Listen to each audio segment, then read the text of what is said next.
Welcome back to your nerdy show. I'm your host, Spoiler Master. Director Na Hong-jin's new sci-fi blockbuster Hope has already hit theaters in South Korea, and with its global September release right around the corner, international fans are losing their minds over the insane buzz online. What if I told you that the terrifying monster destroying a town in this film isn't actually the villain of the story, but a desperate parent looking for their stolen child? Hope completely turns the classic alien invasion trope upside down. Today, we are diving deep into a full, spoiler-heavy breakdown of the creatures in Hope before it hits theaters near you. We're going to break down their origins, their surprising civilization, and why that massive third-act twist changes literally everything you thought you were watching. So grab a snack, hit that subscribe button, and let's get into it. What the creature appears to be at first. Okay, let's start from the beginning. When Hope kicks off, the movie tricks you, and it does it masterfully. We're dropped into Hope Harbor, this quiet, isolated South Korean village near the demilitarized zone. Suddenly, a mutilated bull turns up on the side of the road. The local police and hunters immediately think, okay, a wild tiger must have crossed over from the north. Simple, right? But then things escalate out of control fast. Something starts ripping through concrete buildings, throwing cars like dodgeballs, and tearing through the countryside in broad daylight. For almost the entire first hour, Na Hong-jin keeps the threat hidden in shadows or fog. All we hear are these terrifying, unnatural shrieks, and all we see is absolute carnage. When we finally get a full look at the main rampaging creature, it is terrifying. It's a lanky, insanely fast, highly durable humanoid beast. Bullets literally bounce off it. In fact, in one wild necropsy scene, the characters have to resort to a chainsaw just to cut into a dead specimen's hide. Naturally, the villagers panic. They assume it's a mindless monster. But as the story unfolds, we realize we aren't watching a creature feature at all. We're watching a massive cosmic tragedy. True identity: extraterrestrial beings. So, what are these things actually? Well, they aren't monsters, and they aren't mindless beasts. They are extraterrestrials from an advanced alien empire known as Gh'ertu. And here is where the movie gets wild. These aren't just CGI monsters.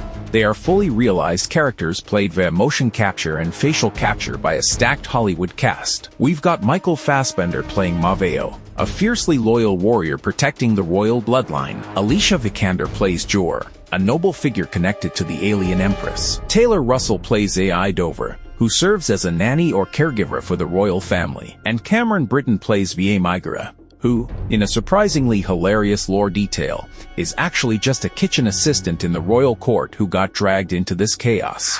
Na Hong-jin spent years designing these beings with xenobiology experts. He specifically didn't want them to look like generic, skinny gray aliens or sleek Hollywood spaceships. He wanted them to feel fundamentally foreign, unsettling, organic, and strange. They even hired academic language consultants to build an entirely original alien dialect from scratch. So, why are these royal guards and court members running amok in a small Korean village? That brings us to the biggest reveal of the movie. Origin of the conflict. Here is the core spoiler. The aliens did not come to Earth to invade us. They didn't come to conquer, steal our water, or eat us. Their ship suffered a catastrophic crash near the village after fleeing a crisis on their homeworld. In the aftermath, a young alien child, Crown Prince Callie, was left wandering the woods, disoriented and terrified. Enter Yeonbae, a local villager who happens to be an eccentric, horde-obsessed guy. Yeonbae finds this small alien child in the forest, but instead of helping it, or even calling the authorities, Yeonbae freaks out, shoots the child, and takes the body home to keep like a taxidermy trophy or a bizarre collectible. That one action is the spark that lights the entire powder keg. When the adult aliens land, they aren't attacking out of malice. They are frantically searching for their missing child. But when they enter the town, the humans see strange giant beings, panic, and immediately open fire. The aliens defend themselves, the humans double down with heavier weapons, and the whole situation spirals into a brutal war of mutual misunderstanding. Think about how brilliant that flips the perspective. In the first half, you think you're rooting for human survival against an evil alien invasion. But by the third act, when subtitles for the alien language finally appear on screen, you realize the humans were the original aggressors. What looked like a mindless monster rampage was actually a desperate, heartbroken rescue mission. The title of the movie, Hope, becomes this heartbreaking double meaning. It's the name of the town, sure, but it also represents the tragic, hopeless search of these alien parents clinging to a shred of hope that their child is still alive.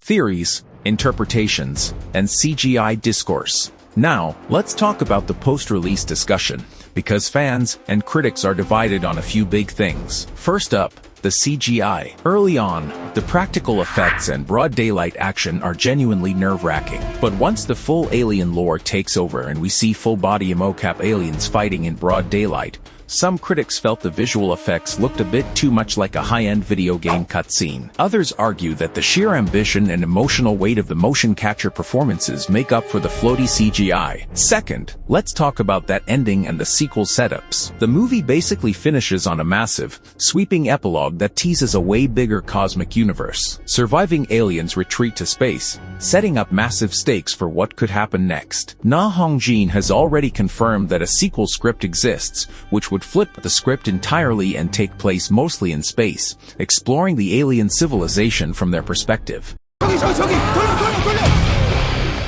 Our nerdy thoughts. Ultimately, Hope isn't just a creature feature. It's a story about how fear, prejudice, and a complete lack of communication can turn a simple accident into a cosmic disaster. It leaves you feeling deeply uncomfortable, deeply reflective, and honestly, a little heartbroken for both sides. So, I want to hear from you guys. Have you seen Hope yet? What did you think of the creature designs and that massive perspective shift in the third act? Did the CGI work for you, or did it pull you out of the movie? Drop your thoughts in the comments below.